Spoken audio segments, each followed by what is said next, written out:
Brace yourself, I take you on a trip down memory lane. This is not a rap, I'm slinging crack or cocaine. This is golden second, plenty only.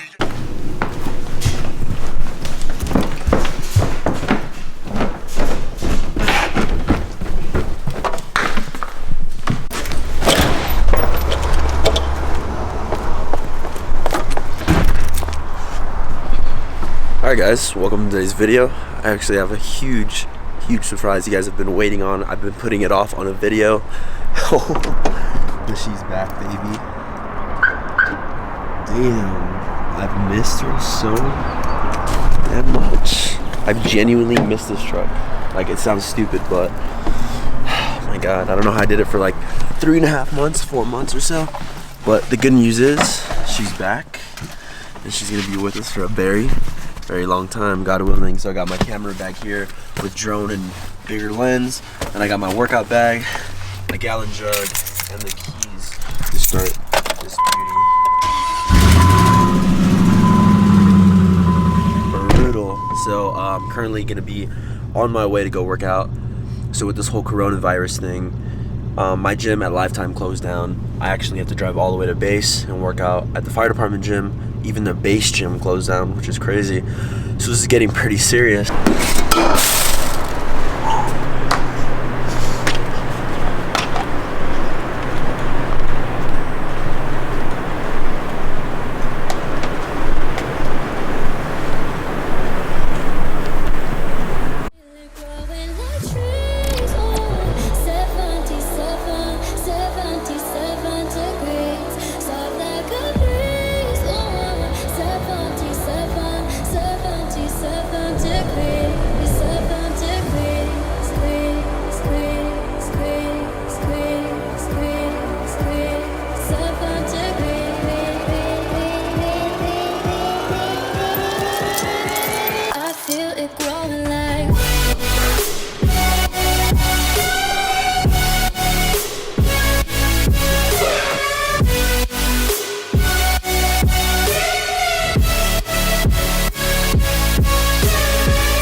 That right there will be the second place I do not want to take my camera in.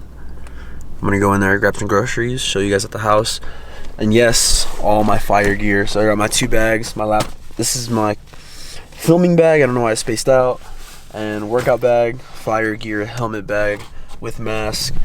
I got my mattress pad for my bed at the station, and my duffel bag with all like downtime gear, shower stuff, essentials pretty much. So I got a little small variety of things, nothing too crazy, nothing too big. I just needed some groceries for tomorrow, especially like protein. So I got myself, we'll start off with the protein now. Who doesn't love it, right? We got chicken breasts right here, so 3 massive chicken breasts. And I love Sprouts' chicken breasts, especially more than any like Tyson, like Walmart, or any other brand. I just feel like the other ones are like super slimy. They have like this gooiness that comes off of it. They just don't taste the same as opposed to like Sprouts. Then I got some ground turkey, my apologies, 93.7, and then some lean stewed beef. I ended up getting some raspberries right here, and I got some blackberries and these protein bars. The reason I got these berries are like my absolute favorite source of kind of like fruit in general, because they're packed with like a ton of vitamins, especially the blackberries are packed with fiber, and you could eat the whole thing and it'll be like less than like 200 calories for the whole box, which is ideal. Yeah, Tom Hanks, all I see green for miles. 10 chains in the dark, 5 flies. Fucked around, took her out of follies, now I'm saving lives. I'm gonna whip her into shaving. So the time has come why you guys clicked on this video and why the title is named what it is. Actually, at this time, I have no idea what I'm gonna name it. Maybe something along the lines of like scam or she's back, like is back in my truck, you know. I have no idea. I'm clueless at this point, but I'm gonna try to make it as clickbait as possible. So where to start off? Okay, guys, while I'm doing this, I'm at my desk right now. I'm in my room. Got a little mood going with the lights, but I have work tomorrow. I'm freshly shaved. I have like lotion on my face, so it might look a little oily or just like very, very moisturized. I gotta fix my OCP pants. I got some new uniforms, which are gonna be in the next video, so you guys stick along for that. But I'm gonna cut out these little Velcro things while I speak to you. So if I'm looking down, I don't have notes. I'm just cutting these off. So it all started, the long story with my truck, what happened, and where it's been, and exactly what happened to me so far, started December 9th. So I ordered some parts for my truck, some performance parts, lifters. If you guys do not know what those are, they are pretty much, they feed oil and they push up these things called rocker arms on the camshafts. They pretty much just, let's just say hypothetically, make the engine run, okay? So long story short, I bought some performance lifters, and myself, I have done a lot of work on my truck, myself and Godry. My dad has taught me a lot, Godry has taught me a lot, YouTube has taught me a ton. So me and Godry kind of teach each other back and forth different things. We kind of help each other out. Whenever one of us has a project, we help one another. So I've done a lot of work on my truck, personally, myself. I was like, okay, this shouldn't be like anything that I couldn't do. I've already lifted up the valve covers. I've done something very similar. So to get to the point, I ordered these parts. I do them at work. I install them. The instructions say I needed a micrometer and a filler gauge. I didn't have those, so I measured to the nearest millimeter while installing these parts. They installed perfect, quick and easy. Probably in like an hour or two, I was done with the whole truck. I go to turn it on. I was like, damn, my truck's dead. I mean, I guess I had my lights on. Didn't want to turn on. So I have my friends on shift diagnosed because I was working a 48-hour shift. And they were just like, yeah, dude, your timing's off. Maybe whenever you open up the engine, maybe you kind of messed that up, and the timing chain, whatever. I took it to a shop. They were going to charge me $3,000 because they said I bent valves. And I was like, there's no way. There's no way I bent valves. I'd even do anything to nearly cause valves to be bent. You know what I mean?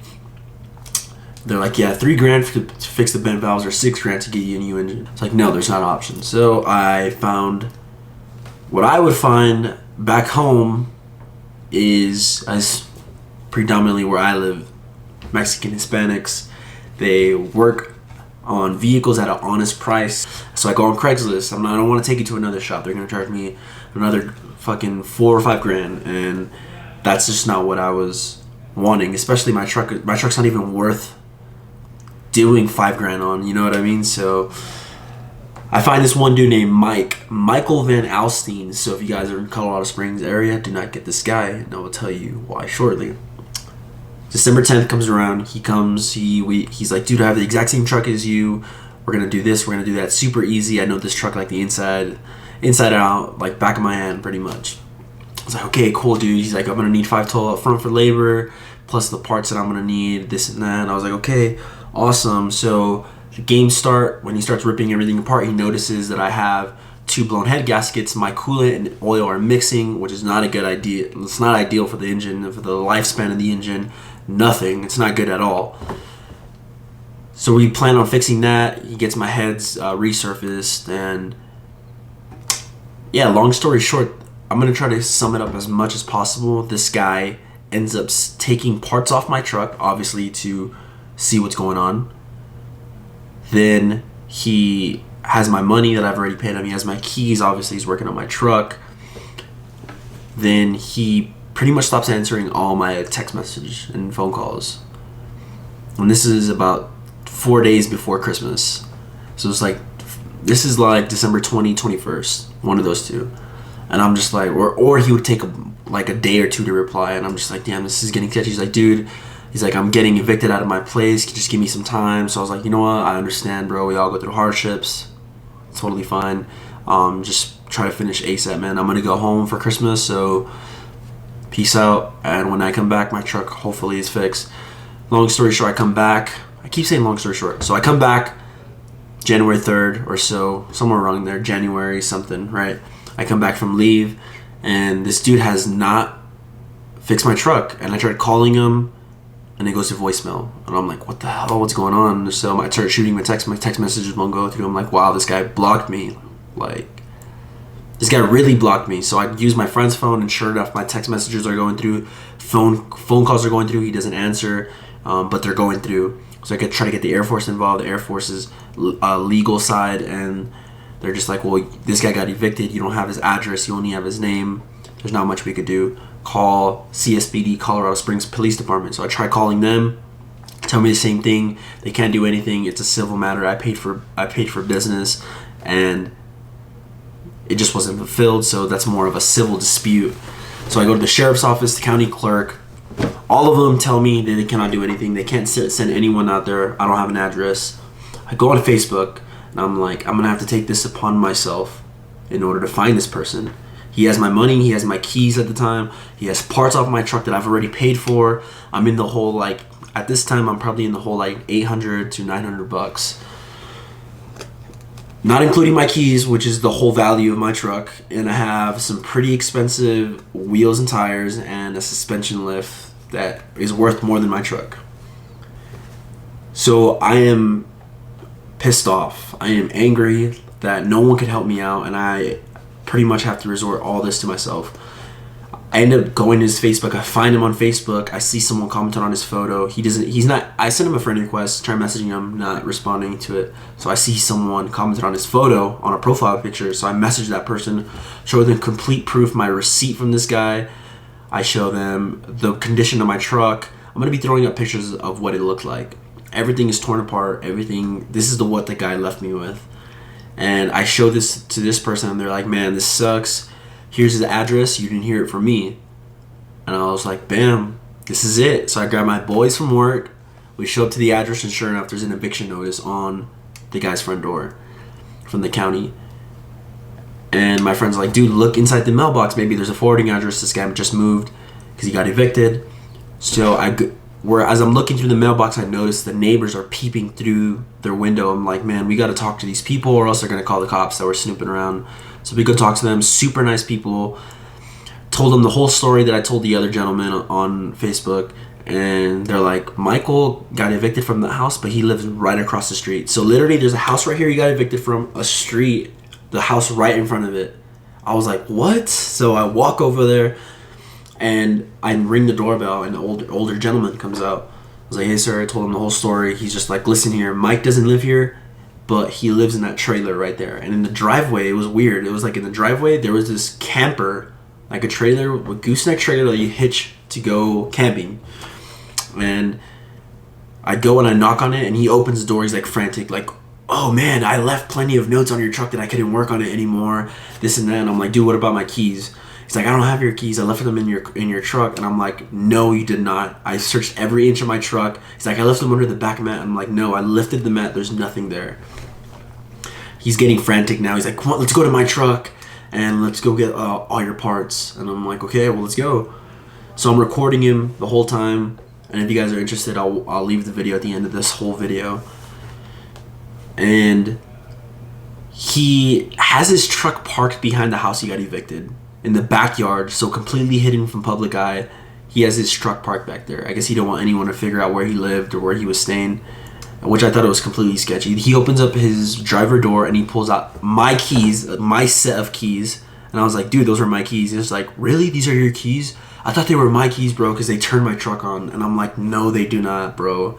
And he pulls out his keys. His keys are gray. Mine are solid black. And I'm like, how do you not know what your keys look like? I'm thinking to myself, how do you not know what your keys look like? Did you just get this truck?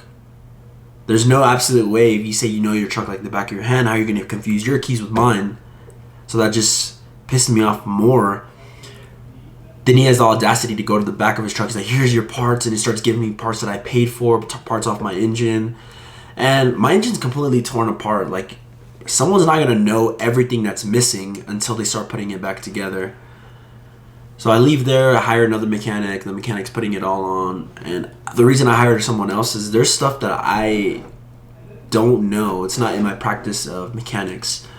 Like the timing. I don't know how to put timing chains on a camshaft and crankshaft and position everything perfectly and make sure the engine is top dead center and all that stuff. I don't know how to do any of that. I don't have the proper tools to do any of that either. So I hired someone else to do the hard work and stuff I couldn't do. And this guy's pretty much left with a pile of bolts. He has to figure out where these bolts go to. He just has literally a pile of bolts in a box. And he has to figure out, where do these bolts go to? Where do these nuts go to? I got scammed so bad.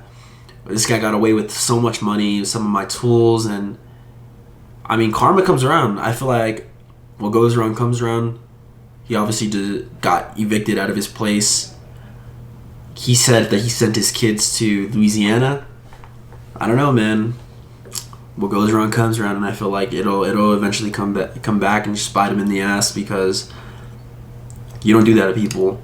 Especially, he says he was prior military service. You don't do that to a fellow brother or sister in arms. Why would you do that? He said his dad was military.